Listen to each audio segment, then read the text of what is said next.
¿Qué vamos a hacer con los elementos seleccionados? Medirlos, medir las características, las variables que nos interesan.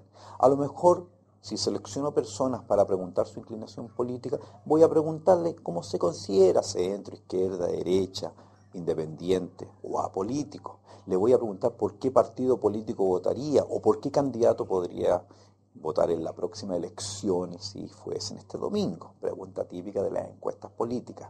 En realidad el domingo no hay elecciones, van a haber más adelante, pero en general hay que posicionar al individuo, hay que hacer el desarrollo cognitivo de la pregunta de tal manera de poderlo situar y que nos pueda responder con su verdad.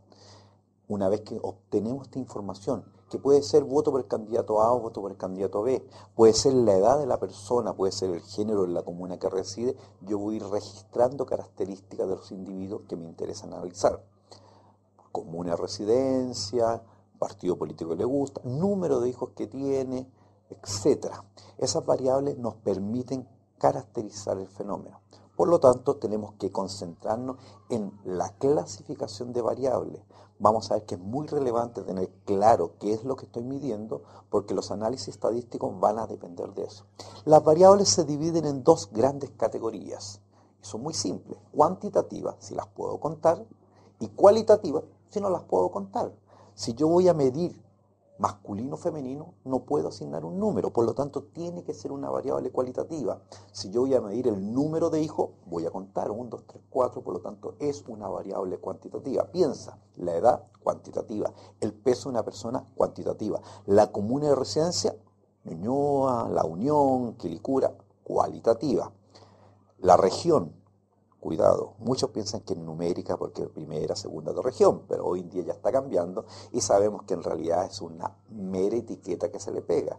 Así que las regiones también son cualitativas.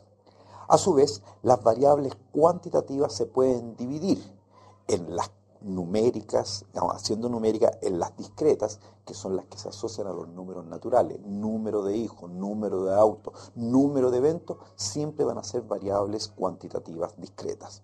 En cambio, aquellas que tengan como muchos decimales, el peso de una persona, 55 kilos, 780 gramos, claramente es una variable continua que está asociada a los números reales. Cuando la respuesta esté más asociado a los números reales, diremos que es una variable cuantitativa continua.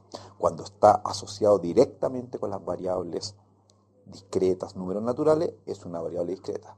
La edad, tú pensaste que es discreta, pero no. La edad en realidad es un tiempo, años, meses, días, segundos, horas, etc. Es un número con muchos decimales. Generalmente respondemos edad en años enteros y truncamos más aún. Por lo tanto, es una variable de génesis continua que se representa a través de variables discretas. Por lo tanto, hay que tener claro, variables cuantitativas, las que podemos contar, medir. Variables cualitativas, las que registramos. Color del pelo, color del auto, nivel socioeconómico, alto, medio, bajo, nivel educacional, básico, medio, superior. Nótese, hay algunas variables, color del pelo o color del auto, que en realidad no hay un orden natural, por lo tanto no presentan una jerarquía y son variables cualitativas nominales, es simplemente una etiqueta que le pegamos. En cambio, las variables que tienen un orden natural, nivel educacional, básico, medio, alto, nivel socioeconómico, el ABC1, C2, C3, etc., tienen un orden natural y son variables cualitativas de tipo ordinal. Es relevante eso porque nos va a interesar cuando presentemos los análisis asociados a este tipo de variables. Las variables cuantitativas se dividen en discreta y en continua. Discreta asociada a los números naturales, continua asociada a los números reales.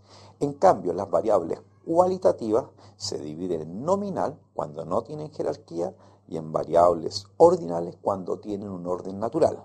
Es relevante poder clasificar adecuadamente las variables porque posteriormente los análisis que realicemos sobre ello van a depender del tipo de variable. Piensa, si yo tengo el género masculino o femenino, ¿voy a calcular un promedio? Claramente no, porque no tengo números. En cambio, si tengo el peso de las personas, el promedio es bastante natural.